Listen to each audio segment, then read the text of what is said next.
どうぞお進みになってください。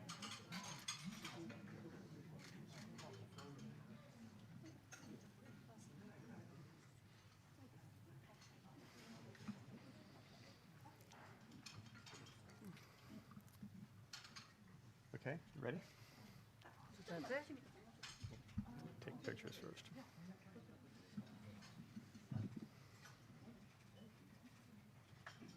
この辺でお写真よろしいでしょうか。 You have a lot of fans. お写真この辺でよろしいでしょうか。席の方お戻りいただいてもよろしいですか。どうもありがとうございます。もうここまでで。ここまででお願いいたします。じゃあシュミットさんお願いします。 Okay.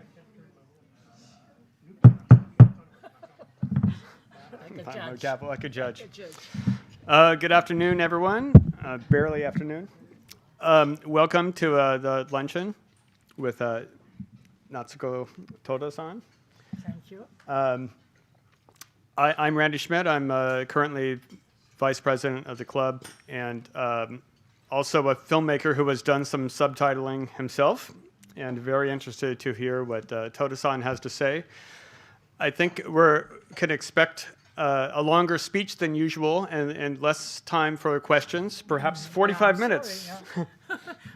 Let's see, I don't know how long. So, yeah, the queen of subtitles, I'm told, needs no introduction, so my introduction is done. Oh, okay. That's-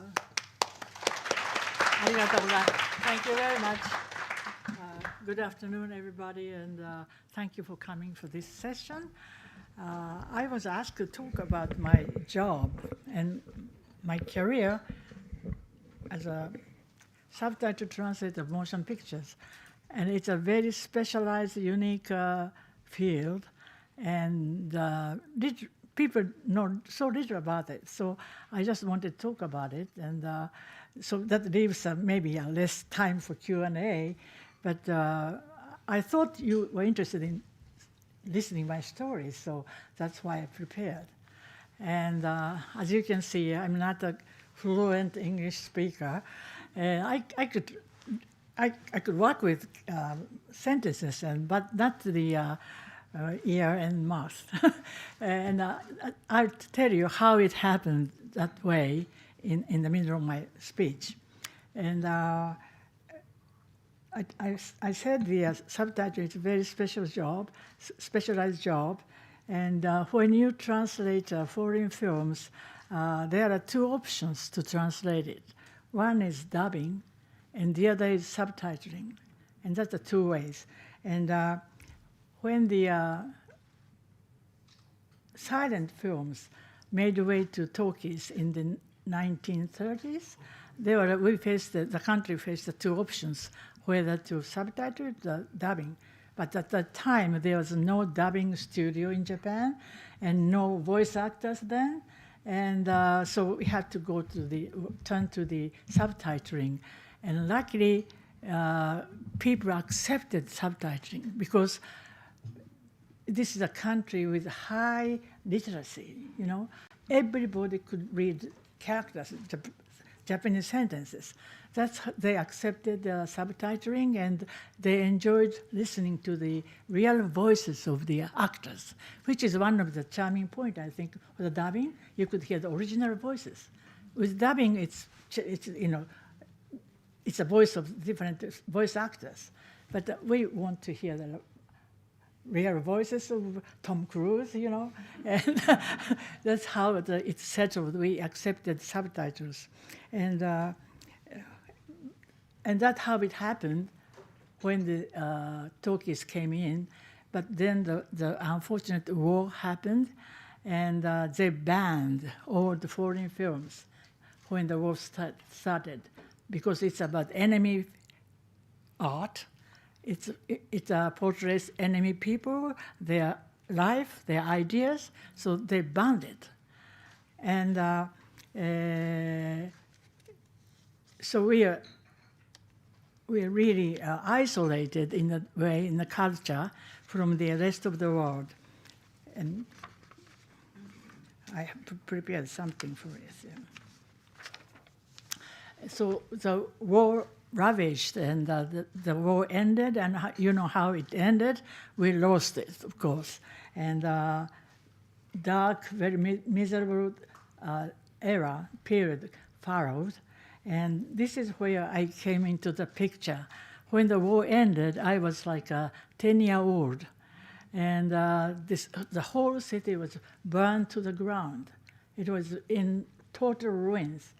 And I still remember vividly how it looked here, right here in Marunouchi. It was nothing there. And we are all starving, no food there. We were fighting for food those days. And when I watch the Ukraine or Gaza today on the films, it was just like that. And I was starving, and everybody was starving. And but the only one good thing is they lifted the ban on the motion pictures, and all the foreign films came pouring into this in Japan, where no entertainment existed there, and so all the people became overnight movie fans, and all the cinemas were packed to the capacity. All over the country, and it's a shabby, no air-conditioned cinemas, but they were packed with people, and we enjoyed. I remember I went to see when I was a little girl, Charlie Chaplin films, or John Ford westerns, or Alfred Hitchcock thrillers. You know, I imagine the culture shock I got at that time, you know, living in these ruins, nothing to eat, and suddenly on this big screen, they became a different world. And for the little guy, it was such a culture shock, and I immediately hooked on it. And I'm still hooked on it yet, still at this age, but it's how it happened. And for instance, what shocked me was when I saw the American home drama, I was starving, you know, so there was a fridge in the kitchen, and you open it, there's food inside, packed with food. And we didn't have fridge in the first place. We don't have any fridge there. You know, it's all ice boxes, if you are lucky. And I couldn't imagine there are a country or a place where people living in this luxurious world, it's like science fiction, actually. It's like a different planet. Couldn't believe we share the same planet, those people and poor Japanese people at the time. And that's what happened.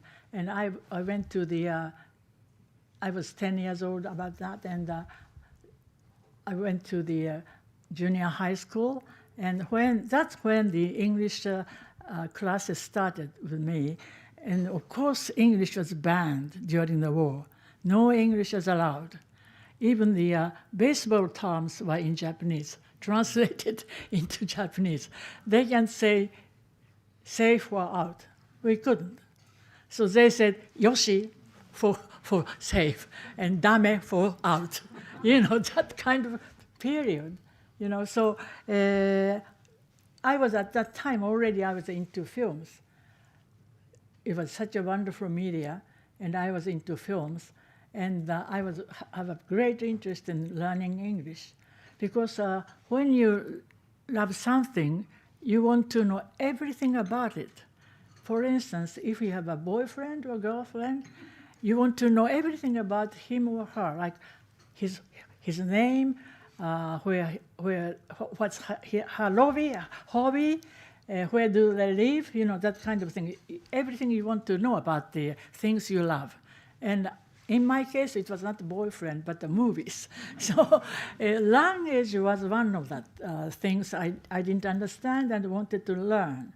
So, but I started English at the junior high, and I first saw alphabet, first time in my life, alphabet. Even today, you know, kindergarten kids could read alphabet, right? But not at the time. first time I saw the alphabet at when junior high, and it's all textbook education. And I suspect that no teachers could speak English at that time after the war when the English was banned.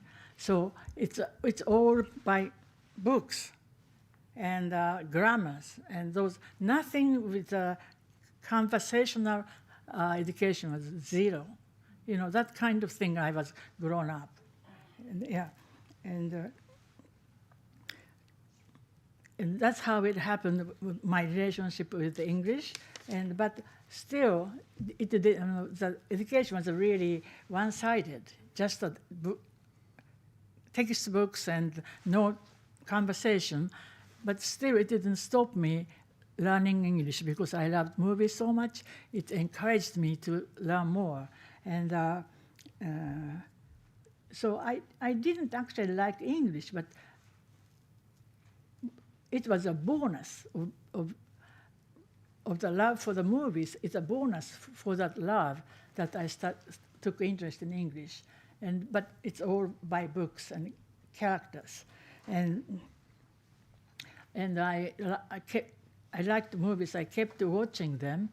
And gradually I realized of course, I just followed the subtitle. I couldn't understand anything it was said on the screen, so I followed subtitles, of course.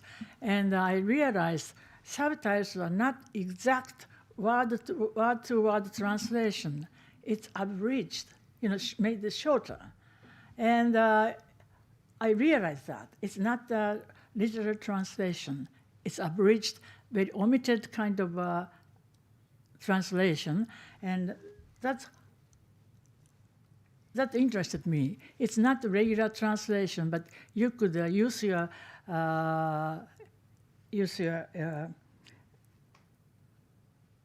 creativity, and you can change the original dialogues into shorter, but where people understand what's going on. It's a very limited, special kind of translation. And I got interested in translate the subtitles. And that's how it happened with me for my desire to be a film translator. That's how it happened. And I watched the subtitles, and I thought it was not literal, and it was very abridged. But still, I could understand what's going on. And that's what is subtitle translation is all about. It's because you make it shorter. Otherwise, the subtitles, if it's a literal translation, it goes out, disappears before you read the whole thing. And you miss the storyline, and you miss what's going on in the film. You wouldn't understand the movies. So it has to be shortened so that people can read it during the time the dialogue is spoken. That's a golden rule of subtitling. It has to be read during the time the dialogue is spoken on the screen. If the literal translation tends to get longer, when you translate English to Japanese, Japanese usually tends to get longer, but for subtitles it's opposite. We have to make it shorter. It's a very difficult job, but interesting, and you can work out. And I like that. It's a challenge, and I like that. And if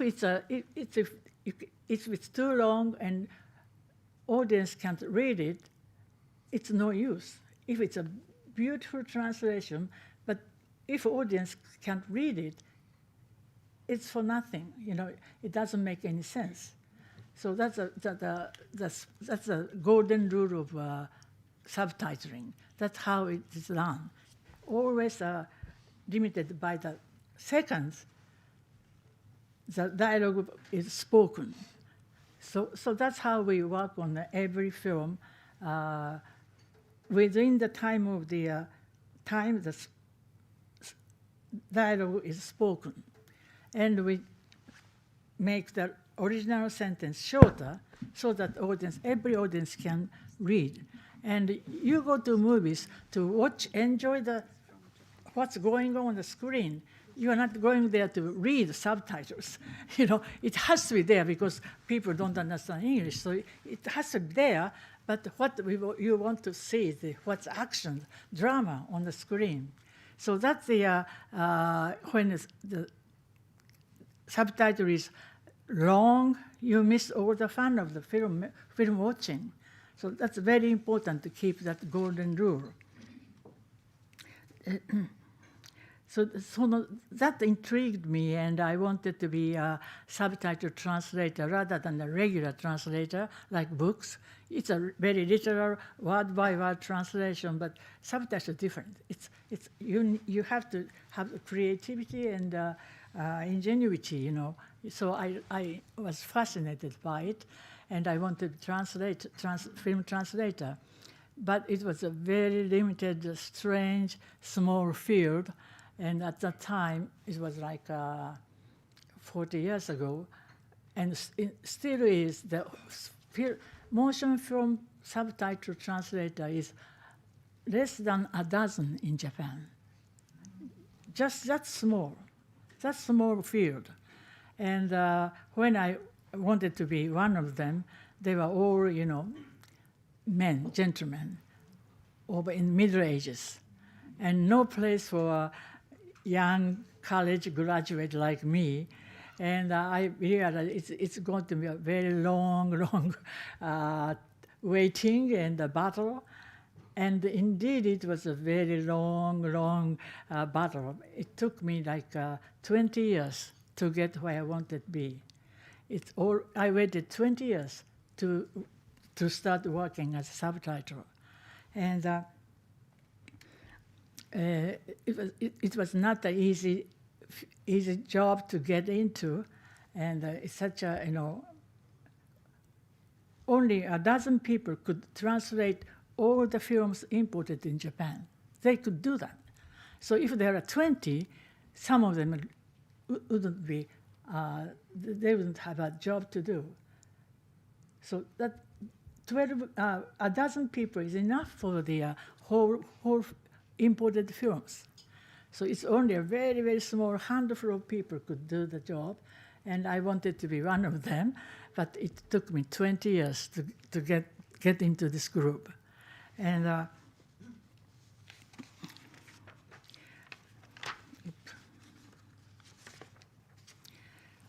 while I was waiting, something I never dreamed of happened. In the 70s, it never happened before, but in the 70s, film people like actors, directors, started coming to Japan to promote their films. And there was few interpreters in the first place, and in the film industry, there was none, because they didn't need any interpreter for the film industry, so there was none.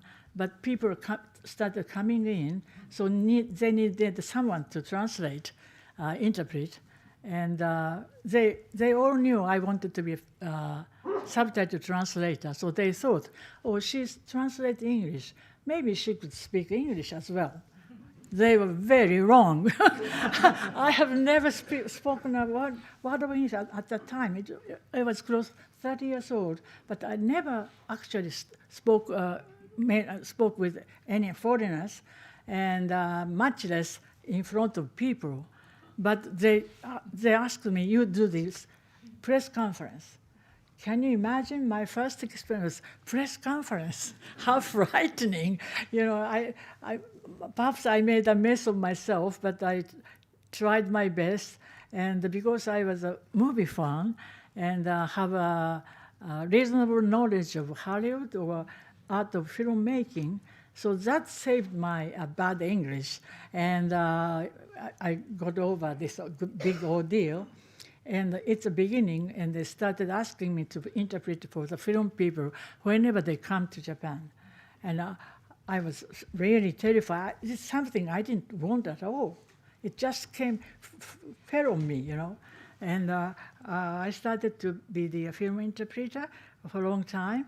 But the one wonderful thing was I was a big movie fan, and I had a chance of meeting big names from Hollywood, like Robert Redford, the late Redford, who passed away only a few days ago, or Sylvester Stallone, or who else? Anyway, the big names. 誰でしょうね。誰でしょうね。Sylvester Stallone or Tom Cruise. Tom Cruise is very late. before that,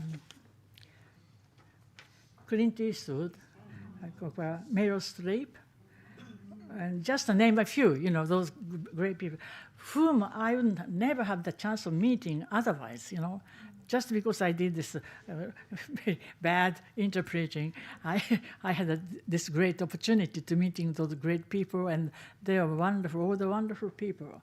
And when you think of the big star in Hollywood, you think it's I'm a big star and big head. No.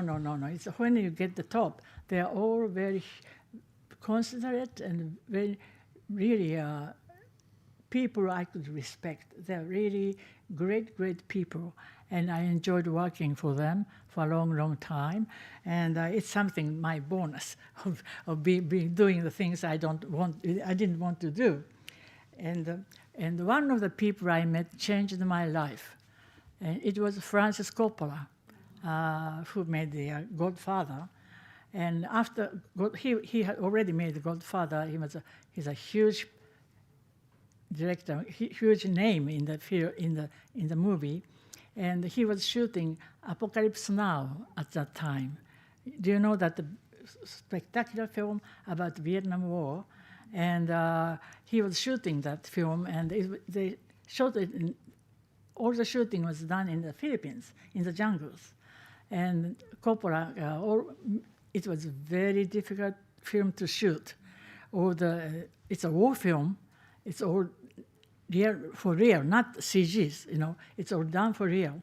And Coppola traveled from the West Coast to the Philippines many times, and he stepped in it's a middle in the Tokyo. He always stopped in Tokyo to have some fun, and I was asked to guide and translate for him, and I had a great admiration for him. He was a genius, and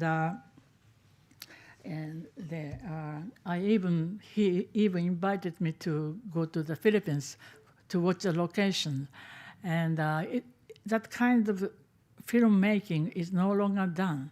It's all for real. With the helicopters and the explosions, they are all done for real. Today, with CG, you could do it overnight, but not in those days. So I went to the Philippines and had an extraordinary experience, one of my most extraordinary experiences in my life. And I had the pleasure of enjoying that time in the Philippines with him. And in 1979, this film finally completed after many years of hardships. And of course, they opened it in Japan. And of course, they need a subtitle person for the film. And it was Francis who recommended me for this big job because he knew about me a lot by that time. So I really owe him a lot. It was a breakthrough for me after 20 years. And finally, I got a chance to make this it was my turning point, because of the chance of doing this Apocalypse Now. And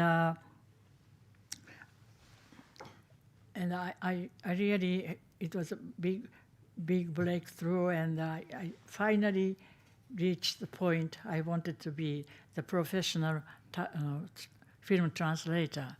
And that's when my waiting of 20 years ended, finally, when I was over 40 at the time. And then that triggered overnight, movie companies wouldn't give me one movie to translate. Now the movies were pouring over me. Every company wanted for me to work for them. And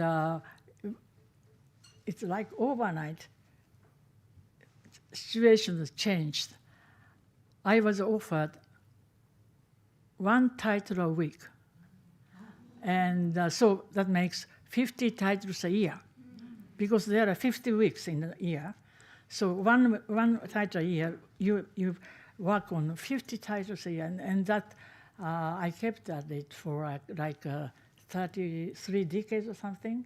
So it was very busy, but it was finally I made my dream come true. So it was not, it's something I really enjoyed. I was busy, but I really enjoyed it because that's what I wanted to do all my life. And so it was late in my life, 40, in the middle of the life, when my dreams came true, and I started working as a professional. And usually the film companies give the translators the time allowance they give a translator is just somewhere between 1 week to 10 days. You work on your one film in 1 week or 10 days. That you have to work on it and finish it. That's the usual process. They rush you because they want their films to be subtitled quickly, so they can start screening and show it to the mass media and start promoting. So they rush these translators, make it quick, put the subtitles as quickly as possible. So they only give you 1 week or 10 days. Whether there's a lots of dialogue or no dialogue at all, they don't care. Just they thought we can do it in 1 hour, and 1 week. See, and the legend says the least, well, that the one film that delighted the translator was a Tarzan film, because in Tarzan film, Tarzan doesn't speak English. So he jumped from tree to tree, and at the end, me, Tarzan, you, Jane. That's the only dialogue in the full film. And the translator had all the translation fee from that one line. That never happens again. It was before my time. It was long, always very particular Martin Scorsese kind of film. It's a talky film, and they keep talking from beginning to the end. It's more than 1,000 dialogues to translate. So but still have to do it in 10 days. That's what they expect of us. So I worked on the one title a week, but I never had an assistant because time is so short. I couldn't use assistant because it takes time. So it's quicker and better if I work on it by myself. And I could have the control of the rhythm of the subtitles or the choose of the words as I wish. And it's better to do it by yourself. So I never had an assistant, and I never missed the time limit. I just worked very hard, but I enjoyed every minute of it. Because it's hard, but I enjoyed movies and still enjoyed it, working on it. And every film is different. That's what makes you don't bore translating films. Every film is a different world. So I sit the whole year in my lately I use computer. I sit at the computer. From the outside, for the whole year, I just sit at my table, at my desk, and clicking my computer. But inside, every week we travel different things, different world. Like when I translate Star Wars, I go to the star, to all the adventures of this Star People character. Or I could do maybe I work on the court drama. It's about court drama and the lawyers and so forth. It's very talky films, and it's a different world. So each week I travel different world, and that doesn't make you bored at all. It's so much interesting and exciting every week. So I could kept on it for this long time, and that was my rough. How was time doing? Half an hour. Half an hour. Done. That's good. So this is my very rough retrospect of my life, very short and very badly spoken, but I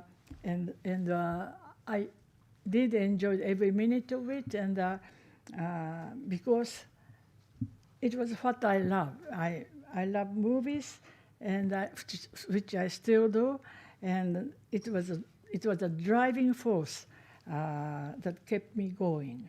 And he says it's a half an hour past. It's 1 o'clock and 1:30. So maybe we have 30 minutes to go on. Minutes. Yeah. Okay. So we have plenty of time for Q&A. Okay. Yeah. First of It's all, okay. Yeah. Sorry. I'm not used to this. Please have a heart for me. actually, I'm going to ask an initial question since you just talked about this. During the computer era, so while you're working on it, you're not just working with the script. You have the movie in front of you on a different computer, or what is it physically like? The first thing when a new film comes, I watch the film. That's the first thing you have to do. You have to watch the film and see what it's about, and all the characters and everything. And that's the first thing you do. But when you start working, it takes time. You have only 1 week. So you can't watch it again and again. It takes time. 3-hour film, you can do that, just once. So I saw every film once at the beginning, and there's a script, of course. And I followed the script. I could record every scene, so I could translate all the English dialogue into subtitles. So really, I see the whole picture only once at the beginning, and not in the middle, just the script. And at the end, of course, I saw the film and adjusted everything, but not during because there's no time. It's a time wasting. Yeah. And do you work at your home or an office? Home, or yeah. Home. I don't have the luxury of having an office in my study, little study, yeah. Okay, and before the computer era? Then... of course, handwritten, and then it's a word processor came in. And but at the beginning, it's all handwritten, and there was people who I didn't write those characters on the screen. Some people said, "You have beautiful handwriting." No, I'm not writing. I'm translating it. And some people says, there is a real people who all the subtitles are written by hand at the one time. Now it's computer, but those people lost their jobs overnight. You see, so it happens. They lose a job as it progresses. Yeah. So let's open up questions to the regular members. Questions, anyone? And we'll use a microphone. Oh, no questions. Good. Mark. Yeah. Oh.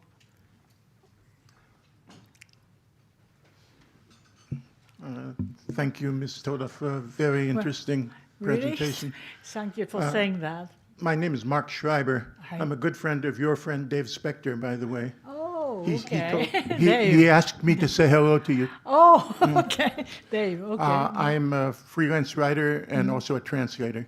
Uh-huh. And I guess the first Japanese theater where I saw a Western movie was probably You Only Live Twice, around 1965 or 66.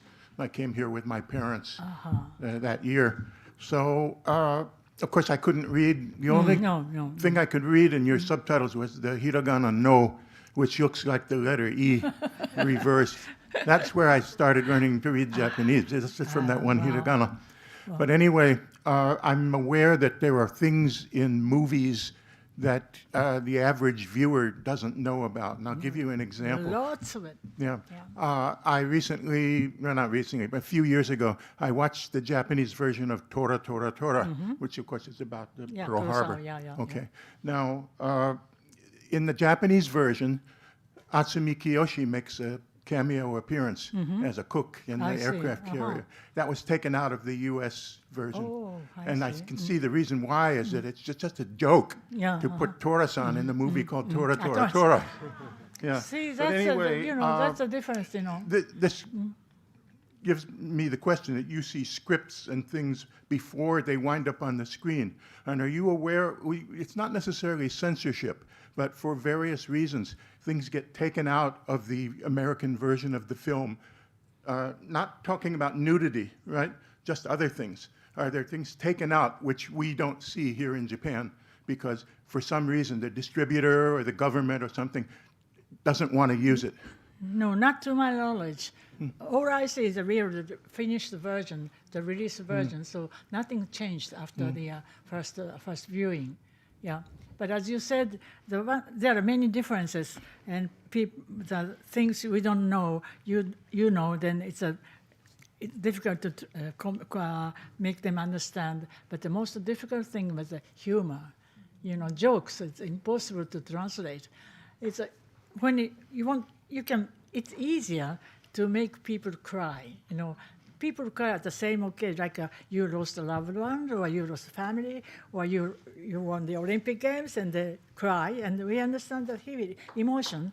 But humor, you need some basic knowledge, the cushion to understand, like the word of pan, you have to know the language to understand the fun. So all the jokes are you have to share this basic knowledge, which we don't, we share so little with your culture that like the Kiyoshi, Atsumi Kiyoshi kind of thing, you wouldn't know it, Tora-san, and vice versa, we don't know about the TV series, Jimmy Campbell, maybe we don't know.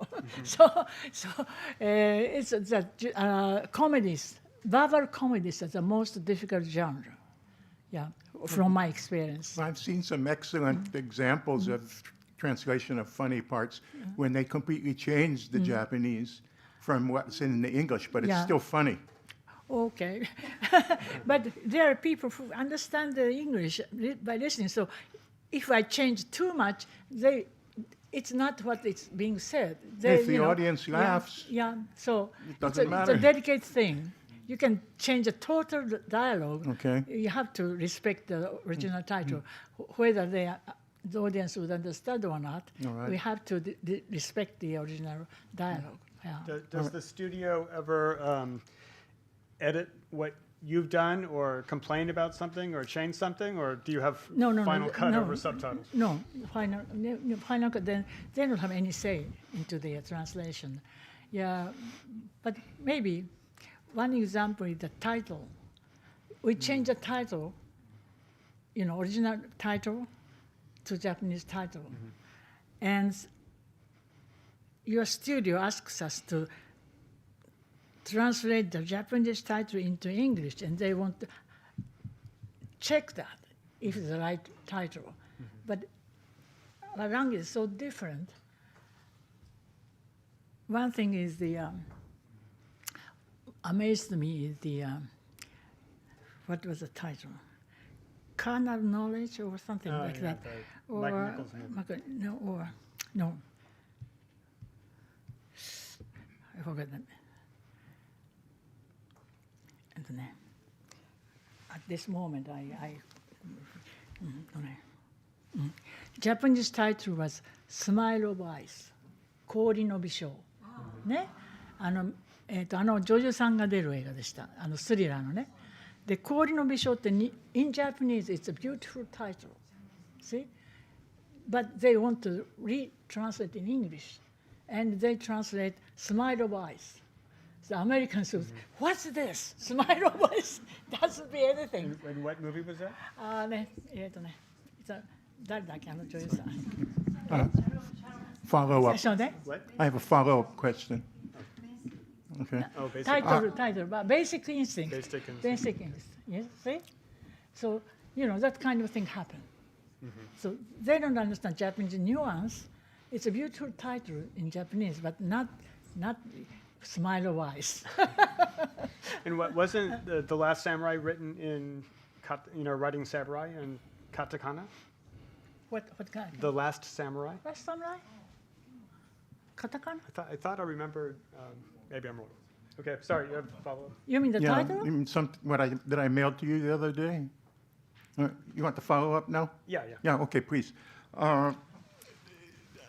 You must be aware that the dialogue in American movies over the years until now has become increasingly dirty. I know, Okay, I know. Take especially Bruce Willis movies. But this collides with something you have in Japan called sabetsu yogo, and so it has this standard in the Japanese media of sabetsu yogo affected your work. Of course. Very careful about not to use the sabetsu Okay, yogo. that's good Of to know. course, Of course. But the dirty was a different matter, You have millions of dirty words, right? But we don't, The worst thing we could say in Japanese is baka, manuke, that's it. That's the worst thing you could say to someone. But you have lots of those words. And we could use the, should I? We want to hear it. Okay, mother, see? And you translate it into Japanese, they wouldn't understand what that means. I wouldn't translate it in Japanese, but we have not that kind of phrase in Japan. So what's I talking about? The literal translation doesn't mean anything to us. Yeah. So that was one area which are very always problem to find the right cursing words in Japanese, which is very few. Yeah, it's a difference of culture and the language. Yeah. Okay, I just thought of one more question. You Yes. may have three, okay?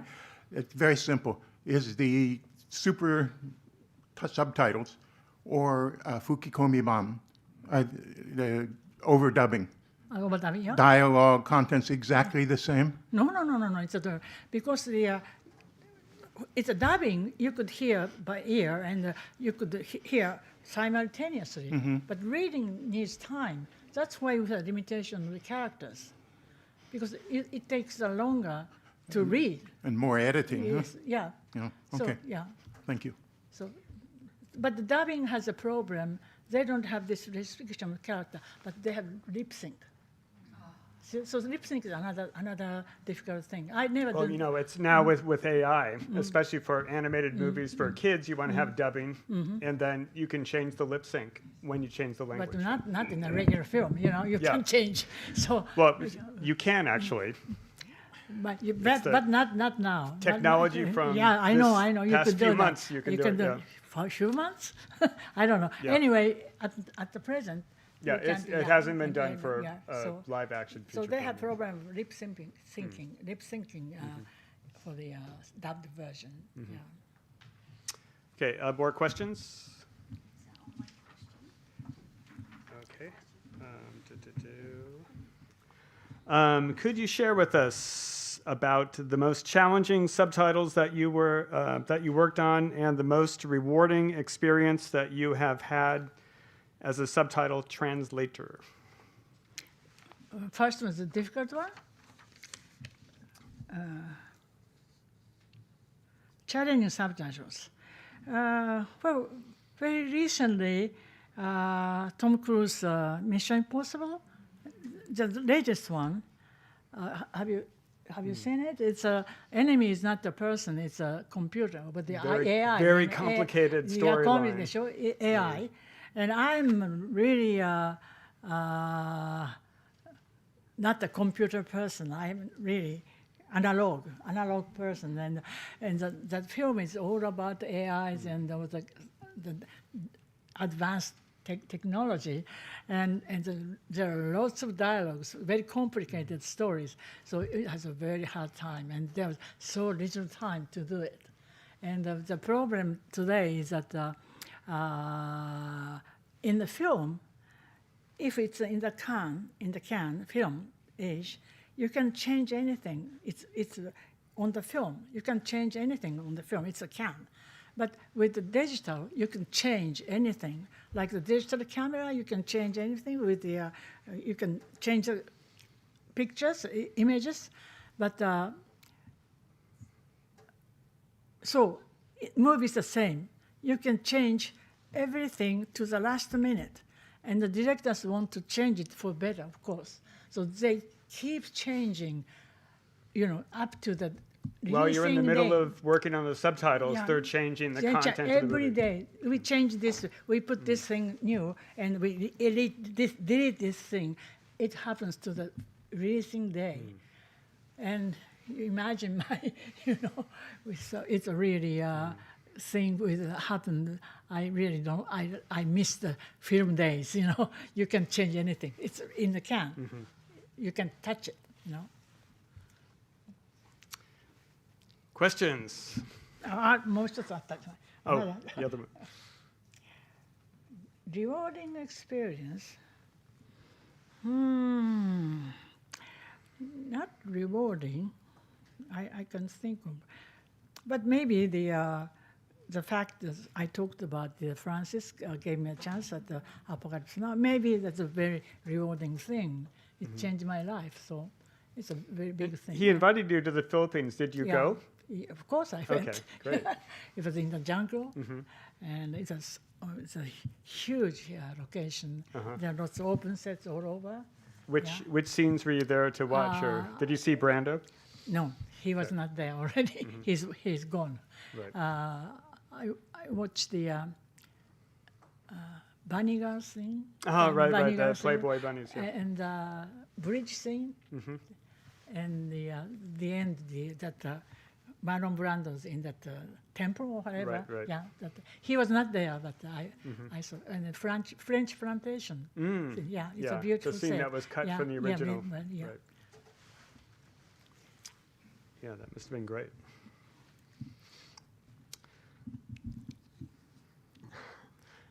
Douglas? Yeah.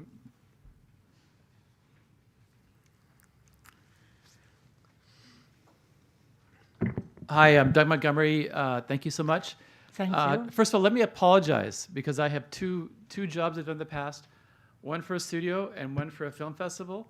So we're the ones pushing you to move quickly. So I feel bad because I do it all the time. Hurry up, hurry up, hurry up. Anyway, you said something I thought that was really interesting, and actually it's not necessarily a question, but if you could maybe expand on it. You got into film because you loved it, right? You didn't get into it because you wanted to be a subtitler or whatever. You got into it because you loved it. Yeah. I read a comment that you said in the Tokyo Journal. What was the hardest part of subtitling? And you said work, like getting work. So in the age of AI and where we're going in the future, I think many people could think it's tougher to get work in film. Do you have any comment or anything you can do to kind of inspire people to, take their passion and move it into film? Again, it's not really a question, but I just thought it was kind of nice the way that you said it. And the fact that you got into subtitling because you love film. The root was you love film. Well, for any film, Something inspiring. Well, I think for any job, you have to love what you do. That's the most important thing. And you don't want to spend your life doing something you don't like. So I liked what I do, and I loved it, and that's my good fortune, and I wanted to happen that way myself. So I told you I'm analog. I have no, like him, I have no, I can see the future with those technologies. So maybe the younger people coming into the film, and the film will be changed itself, as you said, you can fake all the images and things. So you cannot use today's standard for the future. You know, things will be drastically different. See, in the future, for whatever you do. And so I have no idea what kind of future we are going to have. So I have not actually definite advice or recommendation. Only I can say is do what you love, and that will open the future for you. And but I think it's a truth in every age. You do what you love, you see? And that's where your passion came, and you open up your path in front of you. So I don't know. Actually, I can't tell what will happen in the future. I know no knowledge about that. But basically, I could say, you do what you love, and you find it as, if possible, as quickly as when you're young, and set your goal, and go for it. It's not the easy way, anytime, anywhere, but you should try that. Sorry, I can't say the future. I don't know much about future. And you've worked independently, so you could work for any studio Yeah, picture. it doesn't make any, all the films to the distributors. And was your first film actually Apocalypse Now, or you did films no. before? Like, what was your very first movie? Their first movie, it was a small movie, of course. I was, amateur, almost amateur.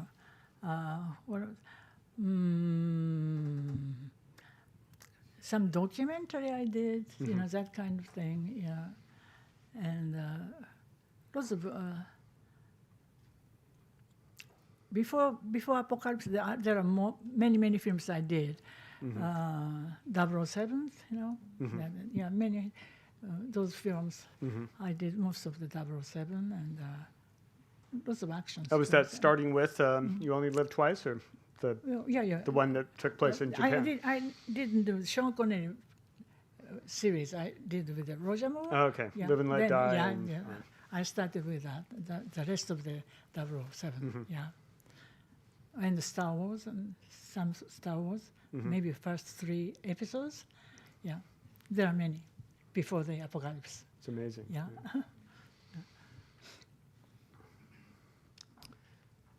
Questions? Yes. 向こうにもあるの。 Good afternoon. My name is Rara Obayashi. I'm not the interpreter. I'm working for the logistics company. But on behalf of my family, actually my grandmother, my mother, and myself are big fan of you. So I'm so honored to be here today. Thank you so much. you.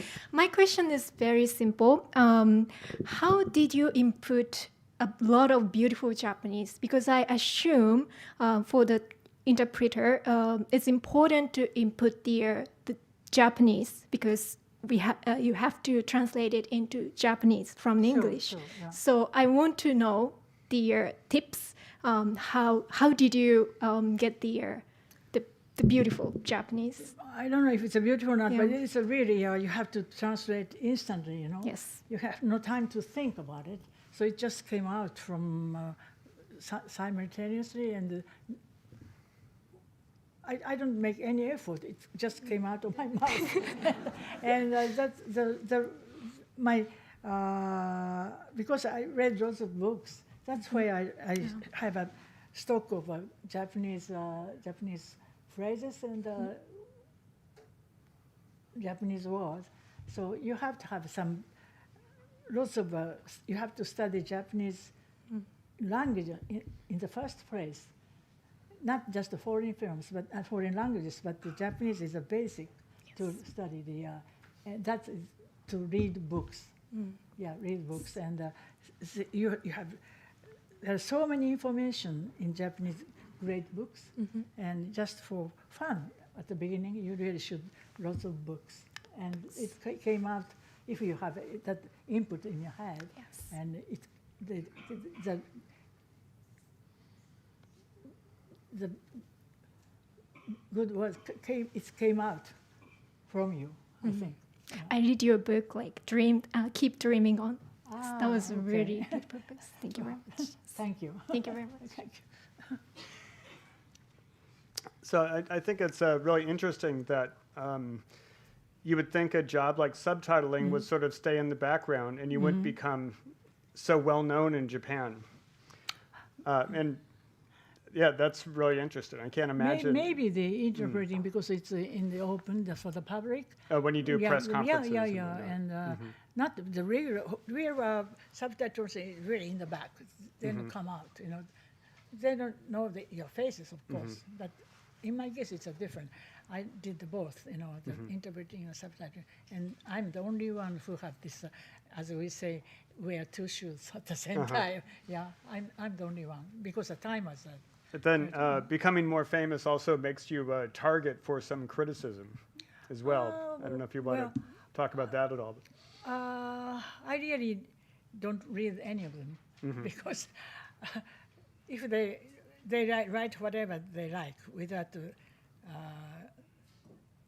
putting their name on it, and if they have a right to do that, I have a right to not read it. So, so I never read it. Well, especially these days, because you have anonymous, haters on the internet that never have to identify themselves. No, I never had a. Even one time, I never read it, any of that.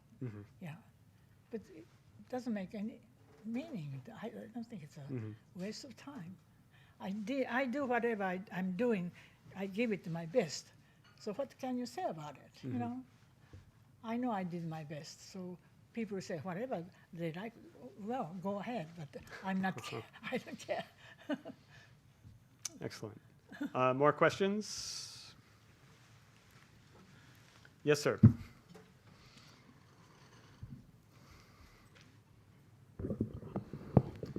Ishikawa is my name, and member of this club. Hi. And thank you very much for Thank you. coming to our Thank you for club. coming. And this is the second time for me to see you here. First time about several years ago, 4 or 5 years ago, your friend, I think, if my memory is correct, Haruko Watanabe, was with you. And really impressed speech. I remember well. My question is, how do you think AI role, artificial intelligence role, from the standpoint of the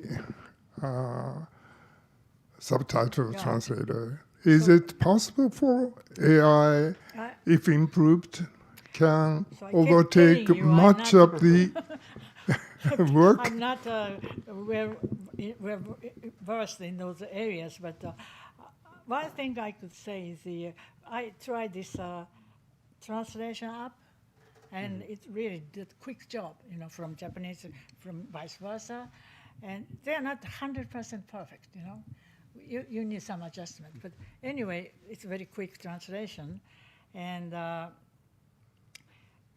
but subtitle, as I said, you have to abridge it, and still keep the essence of the dialogue alive.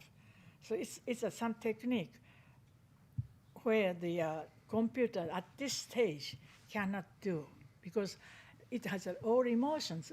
The dialogues are drama, so they have all emotions behind it, all the dialogues. And I think a computer doesn't have emotions, so maybe the delicate emotions, I wonder if they could do it, and instead they have to make it shorter. I don't think they can do it at this time. Maybe in the future. The future might be 2 weeks from now. Then I lose my job. I mean, do you feel you need to have acting skills when you write, because you need to speak in the sort of voice of the character? No, not at this stage. I'm so used to the way I worked before. So maybe in the future they make use of those. No, I mean just when you translate. do you have to put your mindset into, okay, I'm Tom Cruise now Yeah, saying sure, this sure. line? It's and- a drama in my head. Sure. I'm like an actor. So actors do one character in the picture, that's all. But I have to be everybody in the picture. And in the love scenes, I have to, the man's dialogue with the man's feeling, and return the dialogue with the heroine's feeling. I'm always acting here. That's what I love this job. So you also have to think like this character uses, say, these words earlier in these movies, maybe repeats the same words. Of course, yeah. Different characters use yeah. different language. Yeah. That's why I control everything by myself, you know. I don't have any assistant because I can have the all control, yeah. Great. Well, I think we're at our time Done? limit. Done. Oh. That's another big round of applause. Delightful. Sorry for my, but now you know I started speaking English in my 30s, and I've never been to abroad until go to the Philippines, so it's not the ideal speaker English. Sorry. Thank you for your patience. So Apocalypse Now is your first trip out of Japan? But yeah. So Wow. yes, the San Francisco, Oh, yeah, to Coppola's place. Yeah. Wow. We have some kind of omiyage from the. Omiyage, araba, wow, where is she? Ah, okay. The bag. Yeah, of there you go. this color. Thank you very much.